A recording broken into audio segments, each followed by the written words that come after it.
Chilli powder అన్ని రకాల వంటలకు పచ్చళ్లకు సరైన chilli powder. No colour no chemicals.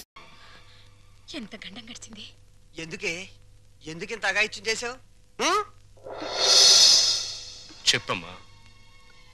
అన్నయ్యని ఆపడానికి నాకు అంతకంటే మార్గం కనిపించలేదు. అన్నయ్య అతన్ని కొట్టి చంపేస్తాడేమని భయం వేసింది. నీ భయం ఇదొక్కటేనా? ఇంకేమైనా ఉందా? మేమిద్దరం ప్రేమించుకుంటున్నాం. ప్రేమించుకుంటే ఈ జై కామరాజు వడయారు కొడుకును కొడతారా? ఒక్కొక్కని నా రోడ్డు రోడ్ల కింద పెట్టి అప్పుడన్నట్లు నడిపేస్తాను. నేను మంచికి కన్నడ కంటీలవను, చెడుకు చందనం స్మగ్లర్ వీరప్పన్ని. కొట్టింది కాక వచ్చారా? జరిగిన దానికి క్షమించమని అడగడానికే వచ్చాం. క్షమించను. ప్రధానమంత్రి ఫోన్ చేసి చెప్పినా క్షమించను.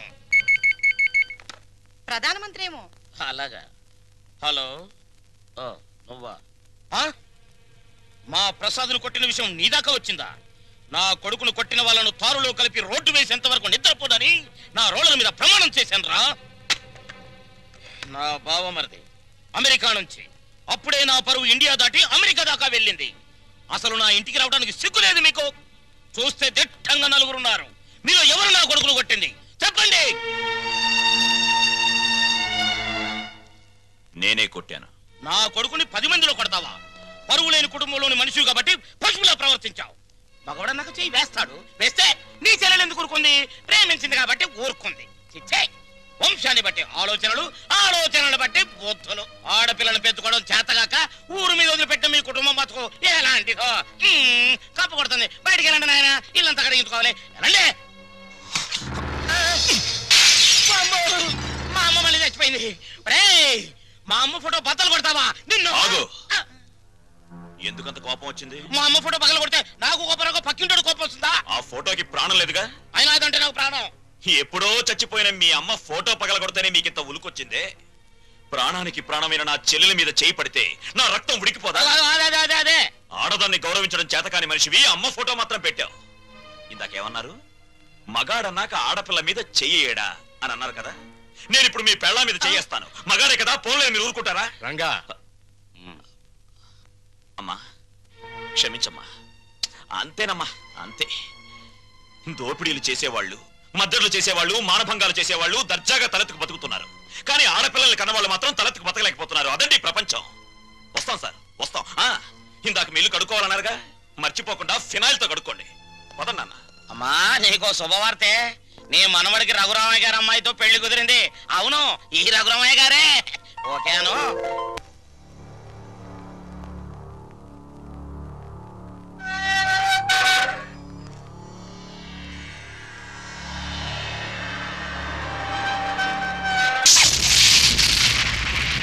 నేను ఇవాళ జైల్లోంచి విడుదలై వస్తున్నాను తెలుసు కూడా వెల్కమ్ చెప్పడానికి ఎందుకు రాలేదే? నాకు ఇక్కడ బోర్డు హోంవర్క్ ఉంది. నువ్వు హోంవర్క్ చేయటం ఏంటి? ఎగతాళిగా మాట్లాడుకో. ఆ రఘురామయ్య గారింటికి మన కూతురు కోడలుగా పంపడానికి ఇక్కడ నేను ఎన్ని తంటాలు పడుతున్నానో నీకేం తెలుసు? నా గర్భశత్రు ఇంటికి నా కూతుని కోడలుగా పంపిస్తావా? మన జీవితానికి విలన్ అనుకున్న వాడింటికి నాగుపావుని వదిలావనుకో, ఊహించుకో.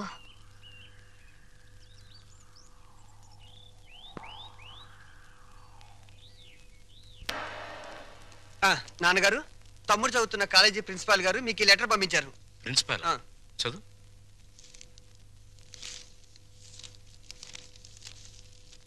గౌరవనీయులైన రఘురామయ్య గారికి నమస్కారములు. మీ అబ్బాయి రవి గురించి ఒక ముఖ్యమైన విషయం మాట్లాడాలి. బయలుదేరి వస్తే ఒక ఆత్మహత్యను నివారించిన వారు అవుతారు. భవదీయుడు Bhavani Prasad, principal, MRC college. మీ అబ్బాయి రవి ప్రవర్తన ఏం బాగోట్లేదు. అయితే వాడు మా రవి అయి ఉండడు. తమ పిల్లల గురించి పెద్దండ్రి అలాగే అనుకుంటాడండి. కానీ మీ వాడు సామాన్యుడు కాదు. కొత్తగా చేరిన స్టూడెంట్స్ ని ర్యాగింగ్ చేయటం, ఆడపిల్లల్ని అల్లరి చేయటం, లెక్చరర్స్ ని ఏడిపించడం. మా ప్రిన్సిపాల్ గారిని కూడా ఏడిపిస్తున్నాడండి. ఎస్, మీరు మా వాడి మీద వేస్తున్న అభాండాలు నమ్మలేకపోతున్నాం అండి. వాట్? నావి అభాండాలా? What do you mean by that? అది కాదు రంగా, నువ్వు ఊరుకో. సార్, మా వాడు.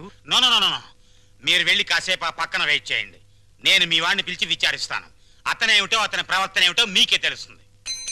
ప్యూన్, ఇవన్నీ ఒట్టి గ్యాస్ కవర్లే. రవి గారు, మిమ్మల్ని ప్రిన్సిపాల్ గారు పిలుస్తున్నారు. ఏంటి పిలిచారట? What is the matter? మొన్న కాలేజీలో కొత్తగా చేరిన సుబ్బారావు అనే కుర్రాడిని ర్యాగింగ్ చేశాం. ఫలితంగా అతని కాలు విరిగిపోయింది. దానికి నీ సమాధానం ఏంటి? పుత్తూరు వెళ్ళి కట్టు కట్టించుకోమనండి. కొత్తగా కాలేజీకి వచ్చిన వాళ్ళని ర్యాగింగ్ చేయటం పాత రోజుల నుంచి వస్తున్న ఆచారం. దానికి ఇప్పుడు విచారణ ఏంటండి నా బొంద? ఆ కుర్రాడి సంగతి అలా ఉంచు. రాణి అనే అమ్మాయితో నువ్వు తిరగటం అందరికీ తెలుసు. ఆ అమ్మాయి జీవితాన్ని నువ్వు నాశనం చేశావు. ఆ పెళ్లి ఇప్పుడు గర్భవతి. నాకు తెలియకుండా మీకెలా తెలుసు సార్? మీ దగ్గరకు వచ్చి చెప్పుకుందా? షటప్. లేకపోతే ఏంటి సార్, నాలాంటి గ్లామరస్ అబ్బాయికి 10 మంది గర్ల్ ఫ్రెండ్స్ ఉండటం చాలా సహజం. మీరంటున్నట్టు ఆ అమ్మాయిని నేను అనుభవిస్తే ఆ అమ్మాయి కూడా నా వల్ల అనుభూతిని పొందింది. ఇది తప్పు అని మీరనుకుంటే ఆడవాళ్ళందరినీ పువ్వుల్లో పెట్టి పూజించుకోండి. కానీ నేను చేసేది ఇంతే. అమ్మాయి రాణి, రాణి, ఇతను చెప్పిందంతా విన్నావు కదా? నువ్వేమైనా చెప్పదలుచుకుంటే నిర్భయంగా చెప్పు. సార్, ఏ పరువు గల ఆడపిల్లైనా కావాలని కాలు జారదు. ప్రేమించిన వాడు తనే సర్వస్వాన్ని నమ్మించినప్పుడు విచక్షణ పోవచ్చు. నన్నంత నమ్మించి దుర్మార్గానికి హద్దులు ఉండవని నిరూపించాడు ఈ మహానుభావుడు. ఊరుకోమ్మా, ఊరుకో. ఆ అమ్మాయి అభిప్రాయం నీ అభిప్రాయం తెలుసుకున్నాను. ఇంకా మీ అమ్మా నాన్నల అభిప్రాయం తెలుసుకోవాలనుకుంటే మా ఇంటికి వెళ్ళండి. వాళ్ళు మన క్యారెక్టర్ కి యూ సర్టిఫికెట్ ఇస్తారు. అక్కర్లేదు. రఘురామయ్య గారు దయచేయండి. విన్నారా మీ అబ్బాయి మాటలు? అమ్మా, నువ్వు అమ్మాయి పక్కన నిలబడు. చెల్లి నువ్వు కూడా. రేయ్, ఇప్పటి వరకు నువ్వు ఆడదాని గురించి మాట్లాడిన మాటలు తిరిగి ఒక్కసారి మాట్లాడు. అమ్మా చెల్లి కూడా ఆడవలేరా? మాట్లాడు. అమ్మా చెల్లి దానిలా ప్రవర్తించే మనుషులు కాదు. అవునవును.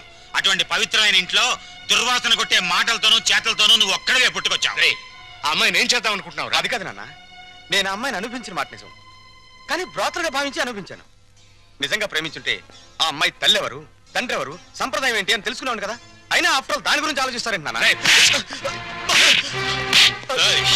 ఆ అమ్మాయిని పెళ్లి చేసుకుంటావా లేదా? అది కాదన్నయ్య.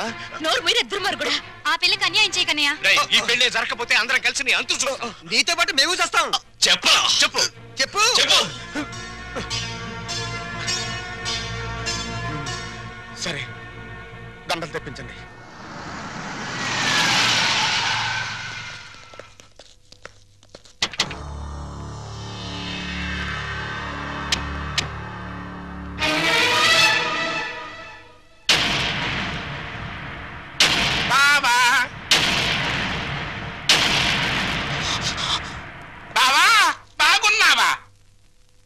బాగోలే.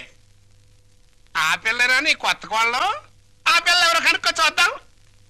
నీ వేలు విడవని మేనకోళ్ళం అంటే నీ సొంత చెల్లెలు సవితికి కూతురు. ఈ నా కీపే నీ కొత్త కోడలకి జన్మభూమి. నీకు గుర్తుందా? అప్పుడప్పుడప్పుడప్పుడు నా ముఖం మీద నా కొడుకు చేత తుమ్మే ఇచ్చావు. ఇప్పుడు నీకు గుర్తొచ్చుంటుందిలే. ఆ ఉమ్ము అప్పుడే తుడుచుకుంటే పోయింది. కానీ ఇప్పుడు నీ మొహం మీద పడబోయే ఉమ్ము లైఫ్ బాయ్ సబ్బుతో తోవుకున్నా లైఫ్ లాంగ్ సరిగిపోకుండా పర్మనెంట్ గా ఫిక్స్ అయిపోతాయి. అరవబకరా నా కొడక. బైక్ లేకుండానే మీ ఫ్యామిలీ అఫేర్ అంతా ఊరంతా తెలిసిపోద్ది.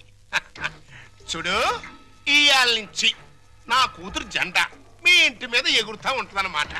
ఎప్పుడు ఎగరటం మానేస్తాం అప్పుడు జెండా ఎత్తేస్తాం. ఈ గవర్నమెంట్ కూలిపోద్ది. బావా, గడ్డిని తగలబెడటానికి పెద్ద దివిటి అక్కర్లా, చిన్న అగ్గి పుల్ల చాలు. ఆ అగ్గి పుల్లే నీ కోడలు నా కూతురు అన్నమాట. ఈ రోజు నుంచి ది ఎండ్. కార్డు పడేంత వరకు నా డైరెక్షన్ లో ఇవ్వబోయే కొత్త ట్విస్ట్ అన్నమాట. వచ్చిన పని అయిపోయింది, ఇంకొస్తా అన్నట్టు డాక్టర్. నా సన్ ఇన్ లాని లాక్రమే ఆశీర్వాదం తీసుకుని కానీ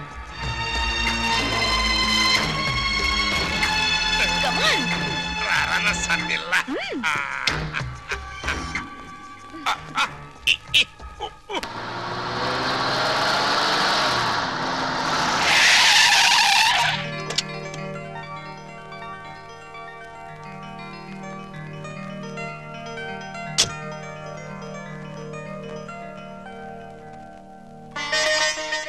మరి నా ఆడపడుచు లాంఛనమో?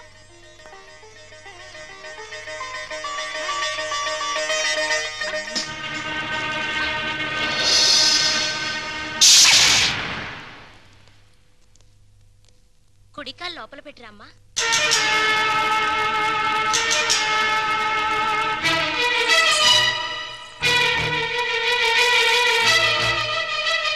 కాదు, కుడికాలు.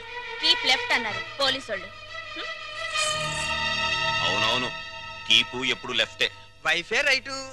ఈ జ్ఞానం ఎప్పుడు వస్తుందో. అత్తా మామూలుకి నమస్కరించమ్మా.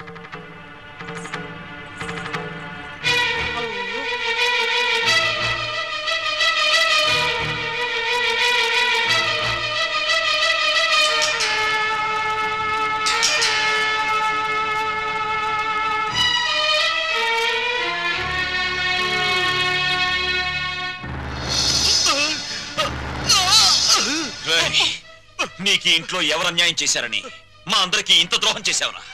రాణి ఎవరో ముందు నాకు తెలీదు. తెలిసిన తర్వాత ఆ అమ్మాయి లేకుండా నేను బతకలేని తెలిసింది. నన్ను చంపినా సరే నేను మాత్రం రాణినే. నువ్వు ఈ ఇంట్లో ఎందరినో ఏడిపించాల్సిన డ్యూటీ బోలెడంత ఉంది. ఏడుపుని ఇక్కడ వేసి చేయకు, వెళ్ళు. అది కదండి. ఈ గొలుసు పెట్టుకో. ఎలాగో గదిలోకి వెళ్ళగానే విప్పదీసేదేగా, అంత మాత్రానికి ఇంత బరువు పట్టుచరు ఎందుకండి? ఏ శుభకార్యమైనా సాంప్రదాయ సిద్ధంగా జరిగితే అది మాకు ముందే జరిగిపోయిందిగా. గడ్డిని తగలబెడటానికి పెద్ద దివిటి అక్కర్లా, చిన్న అగ్గి పుల్ల చాలు. ఆ అగ్గి పుల్లే నీ కోడలు నా కూతురు అన్నమాట.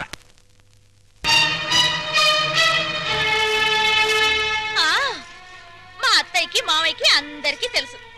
ఆ వీక్ పాయింట్ లీక్ అయ్యాకే నన్ను ఆయనకి తగిలించారు. ఫోన్లేండి, పెళ్లికి ముందు ఏం జరిగినా పెళ్ళయ్యాక ఈ తంతు తప్పదంటే మీకోసం కాసేపు కప్పుకుంటాను.